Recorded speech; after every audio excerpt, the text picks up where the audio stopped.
Lao Tzu was an ancient Chinese philosopher and sage believed to have lived around the 6th century BCE. He's most famous for writing the Tao Te Ching, a small poetic book that had huge influence all over the world. He's credited as the founder of Taoism, a philosophy that teaches us how to live in harmony with the natural flow of life. Taoism isn't about the rigid rules or strict beliefs. It's about learning to flow with life instead of fighting against it. At the heart of Taoism is the idea of the Tao, which means the way. The Tao is the natural flow of the universe. It's the way rivers move, the way seasons change, the way everything in nature works together, effortlessly and without force. Lao Tzu saw that the more we try to control life by clinging to outcomes, resisting change, or chasing things that aren't meant for us, the more we create stress and struggle. So he taught a different way. To let go, to trust the flow, and to act when the time is right. This is where Wu Wei comes in. Wu Wei means effortless action. Not inaction, but action that flows naturally, like water. Water doesn't fight obstacles, it flows around them. It nourishes everything in its path and finds the easiest way forward without pushing or forcing. When we stop trying to force life, we create space for things to happen naturally. We stop wasting energy on what's not meant for us. We find peace in the present moment, and we begin to trust that life has its own timing. And often, it's even better than we imagined. That's the timeless wisdom of Lao Tzu. And it's still just as powerful today as it was over 2,500 years ago. So in this video, we're going to explore why forcing life never works, and what to do instead. All through the gentle, wise perspective of Taoism. Number 1. Slow down and observe. Lao Tzu says, "Do you have the patience to wait till your mud settles and the water's clear? Can you remain unmoving till the right action arises by itself?" Lao Tzu advises us that before we act, we must first learn to see. And to see clearly, we have to slow down. Most of the time, we're rushing through life, one task after another, one conversation to the next. We react before we even know what we're reacting to. Someone says something and we snap. An email comes in and we reply instantly. We feel something, a flicker of annoyance, a twinge of fear, and we let it drive our next move. But what if, before we did any of that, we simply paused? Okay, imagine this. You're in a meeting at work. Someone critiques your project that you've put hours and hours into, says it could have been handled better, more efficiently, pointing out every little mistake. Immediately, you feel your chest tighten. Your mind races. They don't respect my work. They're attacking me. This is unfair. Before you even think, you've cut them off. That's not true. I did my best and you didn't even give me clear instructions. The tone escalates. They defend their point. You defend yours. The whole meeting becomes tense and you leave feeling angry, misunderstood and frustrated. Later, you replay the moment in your head, getting more and more and more upset. The day feels heavy and you carry that energy into your other tasks. This is what happens when we act on impulse, on emotion, without seeing the full picture. Now, let's try the same moment, but with a different approach. Same situation, you're in the meeting and someone critiques your project. Your first instinct is the same tension in your chest, the same urge to defend yourself. But this time, you pause. You feel the tightness, you hear the critique. But you breathe. You think. Okay, they're sharing their perspective. It's not personal, even if it feels that way. Let me listen fully before responding. You stay quiet for a moment, then say calmly, "I appreciate the feedback. Can you help me understand what you'd like done differently?" This then shifts the conversation. The other person clarifies their points, and you stay engaged without feeling the need to defend yourself. You leave the meeting with a sense of understanding, and maybe even an opportunity for growth. The tension dissipates, and you carry a lighter energy into the rest of your day. That small pause, that moment of awareness, creates space, and in that space, you have a choice. Slowing down isn't about stopping everything or overthinking. It's about stepping back from the impulse to react immediately and giving yourself room to respond with a clear, steady mind. Think of it like a deep breath for your thoughts, allowing them to settle so you can see the situation more fully. When you're not rushing to react, you can ask, is this really true? What's actually happening here? What might I notice if I don't jump to conclusions? Slowing down is about doing less so you can do what matters most and do it well. It's noticing what's happening around you and within you, like the sound of a voice, the feeling of your feet on the ground, the air moving in and out of your lungs, or that flicker of emotion that just passed through. This simple act of paying attention changes everything. When you're calm, your actions don't come from stress or habit, but from a clear, steady presence. As the Taoists say, stillness is the root of action. When you're quiet enough to see, listen, and feel, you act with more wisdom, speak with more purpose, and respond with kindness. So the next time you feel the urge to react, just pause. Take a breath. Notice the moment, the sounds, the energy, the air around you, and let it all settle. Number 2, let go of control. In the words of Lao Tzu, by letting it go, it all gets done. The world is won by those who let it go, but when you try and try, the world is beyond the winning. According to Taoism, the more you try to force life to go your way, the harder it becomes. Think about holding a handful of sand. Grip it too tightly and it slips through your fingers. The same happens when you try to control every detail, your career, your relationships, and how others see you. The tighter you hold on, the more you lose. We're taught from a young age that success means pushing harder, planning more, and controlling every little thing. We believe that if we just try hard enough, we can make life bend to our will. So we cling, forcing relationships to work, stressing over jobs, trying to manage everything perfectly. But here's the truth. The more you cling, the more life resists.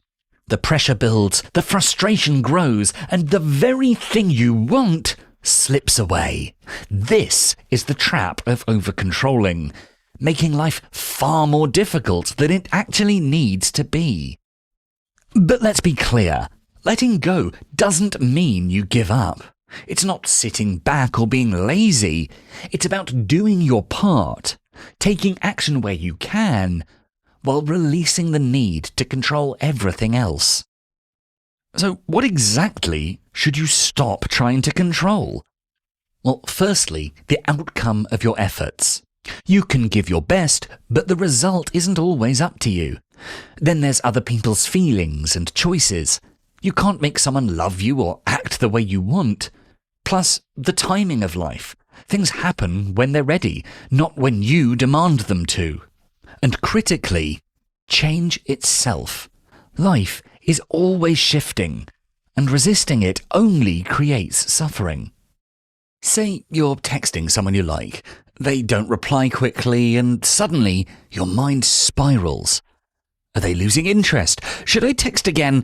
You feel the urge to control the situation. But what if you just let go? What if you trust that if they're the right person, they'll come around? If they don't, then maybe they weren't meant for you, and that's okay too. So, here's something to try. The next time you feel yourself gripping too tightly, whether it's over a person, a plan, or your future, pause and ask yourself, what's the worst that could happen if I let go? And then, what might open up if I do? For example, imagine you're waiting for a reply to an important message, maybe from someone you like, or a potential job opportunity. You feel the urge to follow up, check in, or double text. You're worried. What if they forget? What if they're not interested? What if I miss out? So you pause and ask, what's the worst that could happen if I let go? Maybe the person doesn't reply. Maybe the job doesn't come through. That might sting, but you'll still be okay.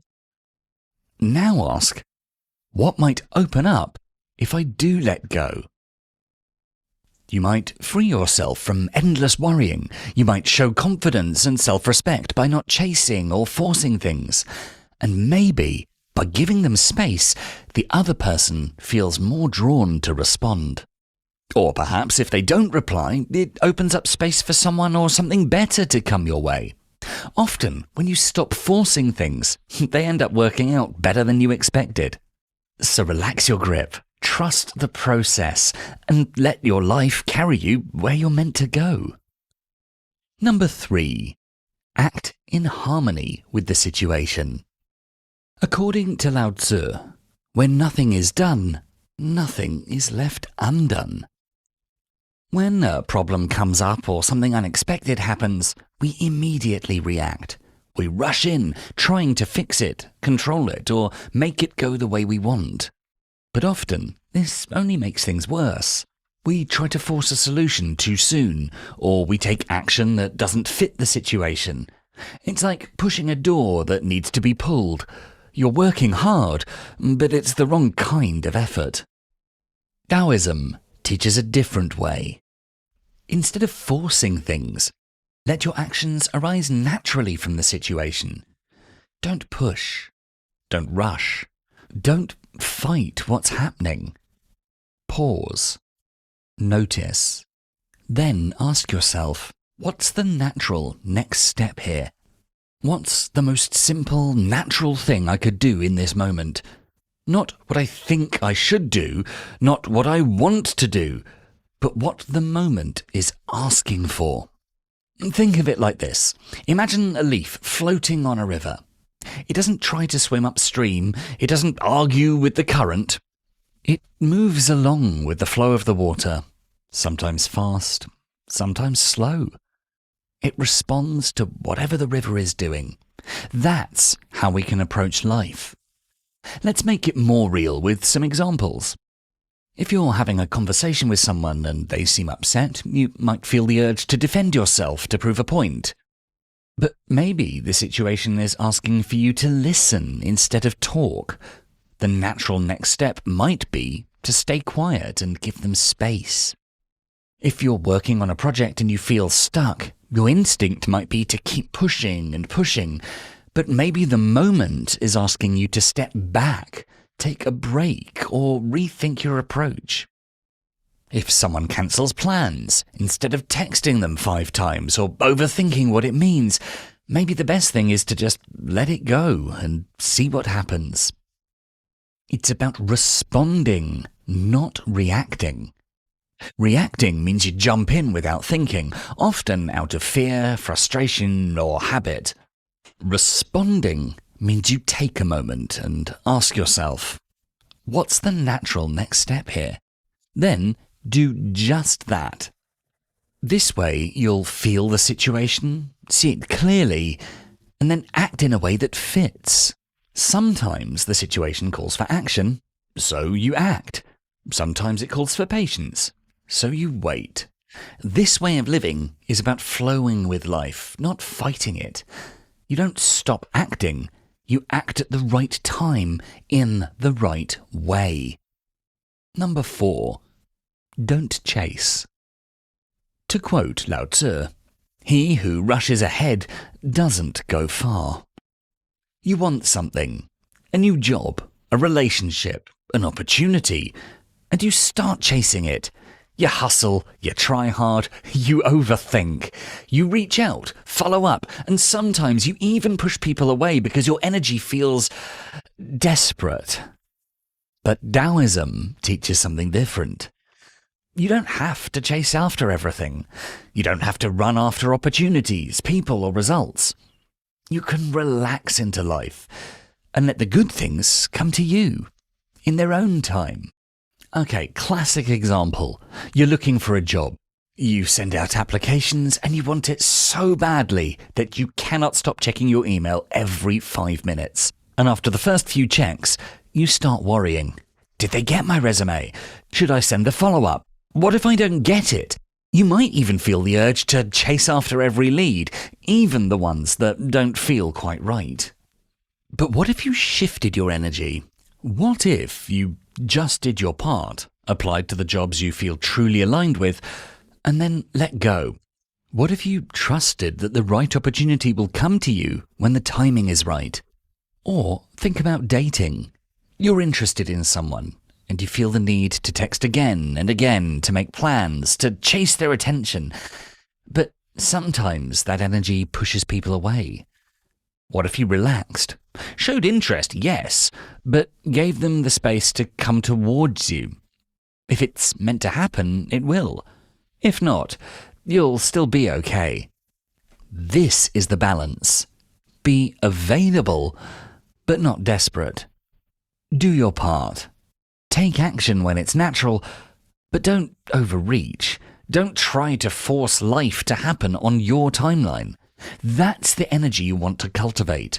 Rooted, calm, present, not chasing, but open to receiving.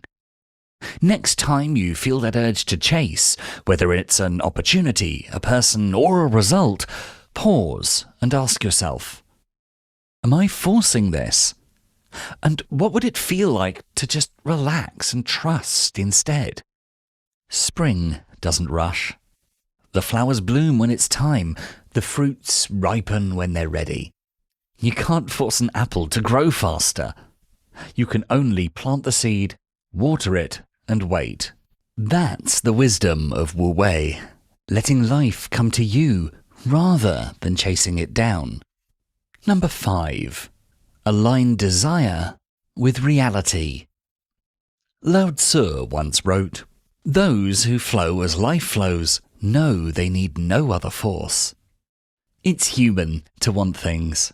You want love, you want success, you want happiness.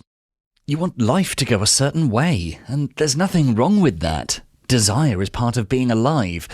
But here's where the problem starts. When your desire clashes with what's actually happening right now. When you're stuck wanting something to happen in a certain way at a certain time and life doesn't match up, that's where suffering is born. You suffer not because life is unfair, but because your mind is fighting reality. For example, you want a relationship to move faster, but the other person needs more time. You want a promotion now, but the timing isn't right. You want life to be different, but it isn't.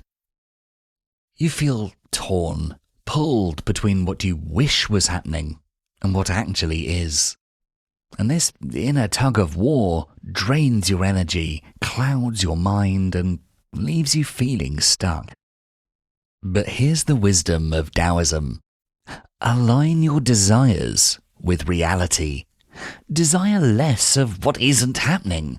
Desire more of what is.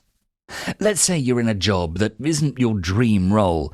Instead of spending all your energy wishing you were somewhere else, can you look at what's actually here, now? What opportunities are unfolding right in front of you? What lessons can you learn from this moment? Can you find gratitude for this experience, even if it's not perfect? To be clear, this doesn't mean giving up on your goals. It means accepting the present fully while you move toward the future. And here's another example. You're single and you want a partner. That's a natural desire. But if you're constantly wishing you were in a relationship, comparing your life to others, or thinking you'll only be happy once you find someone, well, now you're creating suffering. Instead, can you desire what's here now? Can you appreciate your freedom, your time, your friends, your personal growth? Here's the key question to ask yourself in these moments. Am I desiring what is not happening, or can I shift my desire towards what is unfolding right now? When you do this, you reduce your inner conflict. You stop fighting with life and you begin to flow with it. It's like surfing a wave. If you fight the wave, you get tossed around. But if you ride it, you flow naturally towards where it's going. Number 6. Adapt like water. Lao Tzu considered that the highest good is like water. Water gives life to the 10,000 things and doesn't strive. It flows in places men reject, and so is like the Tao.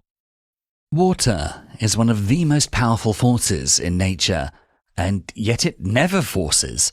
It doesn't push, it doesn't struggle, it simply flows. When water meets a rock, it doesn't try to break it or fight it. It flows around it, over it, under it, finding whatever the easiest path forward is. It nourishes everything it touches, moves gently but steadily, and adapts to whatever shape or space it enters. This is the wisdom Taoism teaches us. Flow like water. When you face obstacles in life, challenges, delays, conflicts, disappointments, what do? Many of us tense up, resist, and try to force our way through. We push against the problem, thinking, this shouldn't be happening. But the more you resist, the more stuck you feel. It's like pushing against a wall. You just tire yourself out. But water shows us a different way. Instead of fighting the obstacle, find the opening. Instead of forcing, adapt. So when life throws something unexpected your way, ask yourself, where is the opening here? How can I adjust rather than resist? For example, let's say you lose a job opportunity you really wanted. Instead of panicking or thinking, this isn't fair, you can pause and flow like water. Maybe there's another opportunity around the corner, one you hadn't noticed before. Maybe this is the moment to rest, learn, or try a different path. Or imagine you're in a relationship and your partner needs space. Your instinct might be to cling tighter, push for answers, or demand attention. But water doesn't cling. It gives space, adapts, and lets things move naturally. Can you give space, listen deeply, and allow the relationship to unfold without force? When you learn to flow like water, something magical happens. You become flexible, able to bend without breaking. You become resilient, able to recover from setbacks. And you feel more at peace because you're no longer fighting with life. It doesn't mean you stop caring or doing your best. It means you let go of the need to control and instead trust the natural flow of life. So next time something feels hard or stuck, pause and ask, what's the easiest path forward here? How can I give, adapt, or soften like water? Flowing like water doesn't mean you're weak. In fact, water shapes mountains, carves valleys, and sustains life. It's strong because it's soft. It endures because it's flexible. When you live like this, you'll find that you move through challenges with more ease, grace, and calm, and life becomes much more beautiful. Number 7. Practice detachment from results. In our final quote from Lao Tzu for this video, he says, "Do your work, then step back. The only path to serenity." This is the heart of Wu Wei. To act without clinging, to give your best effort, but then let go of the outcome. Most of us struggle with this. We put so much pressure on ourselves to get the result we want.